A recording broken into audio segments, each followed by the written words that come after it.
Hello, everyone, and welcome to the ride home. Today, I wanted to spend some time talking about coulda, shoulda, woulda. There's a favorite quote of mine that says something like this: let go of what should be or could be and embrace what is. I'm going to say that one more time. Let go of what should be or could be, and embrace what is. Often enough, we tend to focus on the things that should be happening in our lives, the things that should be surrounding us in our life. There's a lot of shoulds out there. There's also a lot of coulds. Coulds that you can do and coulds that other coulds do, right? And often enough we get lost in the shoulds, in the coulds, and we forget to appreciate and be grateful for the what is, the things that we have. And I often see this happen in three areas in our lives: at home, at work, and within ourselves. And I wanted to spend some time going through each one and how this manifests itself, and talk a little bit about how we can soak more in the what is. So let's start with everybody's favorite haven: our home. Our home is our sanctuary. I always say, when you come home, you want it to be a place that is intimate for you. It's a place where some of our most memorable moments tend to happen. But often enough, we can walk into our home and get focused on everything that should be going on that isn't. We get out of work and realize that we stayed a little later than we needed to or had to, and things aren't where they should be. Whether it's the cleanliness of your home, sometimes to chores that kids should be doing, to the things that you should have gotten done. Shoulds. Sometimes we even think about the materialistic things that we might be missing in our home. It's not decorated as nicely as I'd want it to. It doesn't look as nice as the neighbors. If you're not a homeowner and you're renting, you can walk into your rental and say, I should be owning a home by now. Why am I walking into a rental? The other piece is the coulds. And could that tends to be followed by blame. We start to blame ourselves. You know, this should be cleaned up. Could I have done it differently? Could they have done it differently? Am I not giving the right type of parenting that I should be? Or when you walk into your home and it's not where you want it to be or what you want it to look like, we start wondering about what it could be. And there's nothing wrong with aspiring. I'm not saying that. I'm not saying that we shouldn't have goals, that we shouldn't aspire to more. But what I'm saying is that we can't get lost in the shoulds and the coulds when we get home. Think about it this way. Imagine that you walk into your home and you just take a look around and you smile and you accept your home for what it is. Your safe zone, a place where you're raising a family, a place where you celebrate birthdays and memorable moments. That's what it is.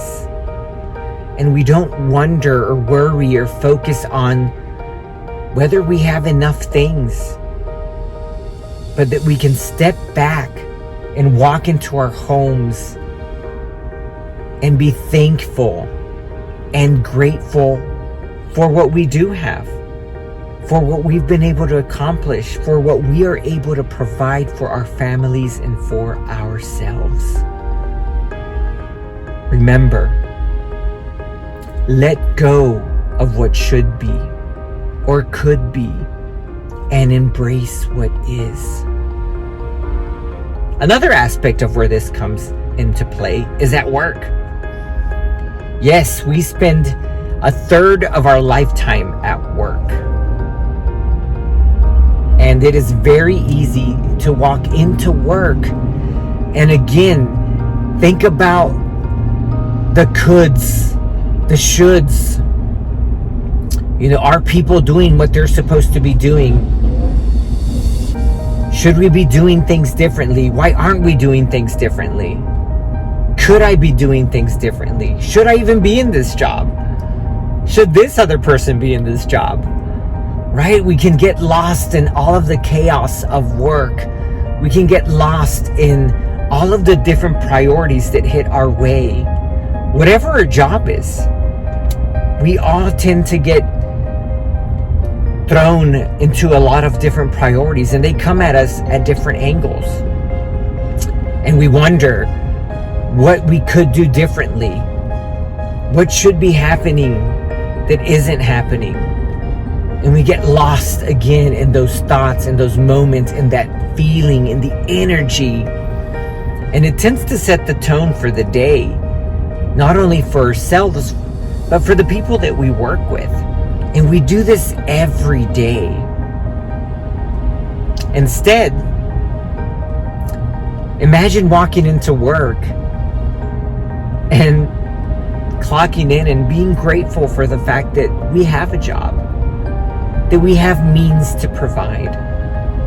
And if you really love your job, that you step back and you remember the reasons that you love your job, the things that it helps you accomplish. Work doesn't have to be your number one priority, though. It shouldn't be. But it provides you the ability to be able to do the things you do like to do. Imagine walking into work and feeling grateful for having the job that allows you to do the things that you love to do. Imagine walking into your job and being grateful for the people that you work with. Whether it's a large group of people, maybe you work in an organization where you have hundreds of people that surround you and you're grateful for working with all of them. Maybe you work in a more intimate setting and you've been able to build a really close relationship with someone who's not only a coworker, but has become a friend and a confidant. Imagine walking into work and being grateful. And that's the first thought that you have. And not getting lost in the shoulds and the coulds. Again, let go of what should be or could be and embrace what is.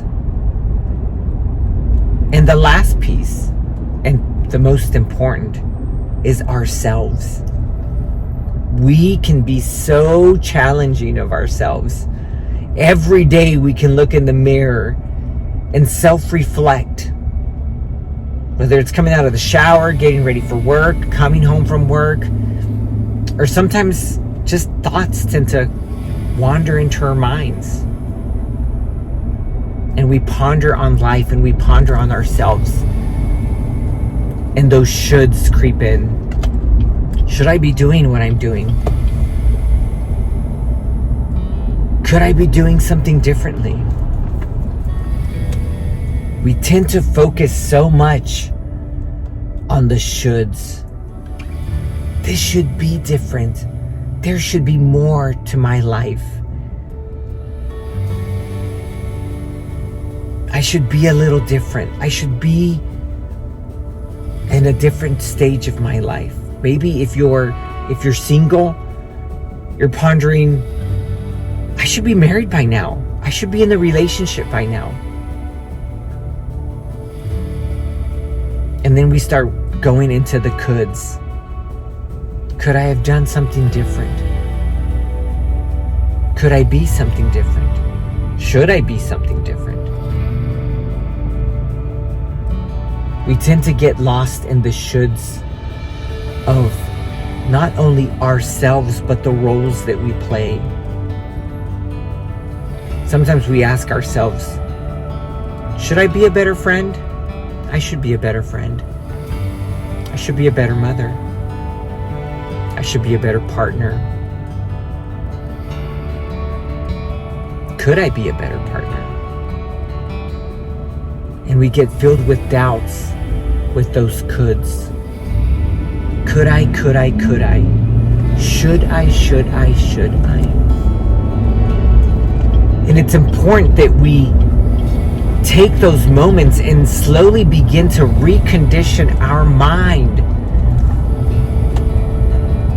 and soak in what is and accept who we are and know deep inside that who we are is enough. That we can look in that mirror and smile and say, I am enough. I am not too thin. I am not too fat. I'm not a bad mother. I'm not a bad partner. I'm perfect just the way I am. I am who I am. And I am accepting of that. I am embracing of that. I embrace who I am. That we fill those moments with love towards ourselves. And that love is nurtured by being grateful for who we are.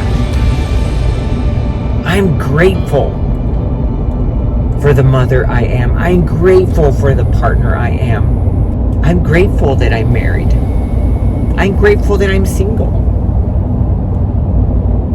I am exactly as I should be at this very moment. Again, I'm not saying that we should be complacent and not have goals for ourselves, and that we shouldn't want to achieve, to continue to grow, to continue to succeed. But it is important to embrace who we are in this very moment. Accept what is. Remember, let go of what should be or could be and embrace what is. And when you think about yourself, I would say, let go of what you should be. Let go of what you could be. And embrace who you are. And let gratitude be the vehicle that takes you there. Let love be what fuels that vehicle. I'm going to repeat the quote one more time. Let go of what should be or could be and embrace what is. Whether it's at home, at work, and especially within yourselves. Everyone, thank you so much for following. I hope you enjoyed today's video. If you liked it, please remember to hit the like button. Don't forget to subscribe. And if you know someone who would love this message, please make sure that you share it. Everyone, thank you for your time. Have a fantastic day. And as always, I will see you on the ride home.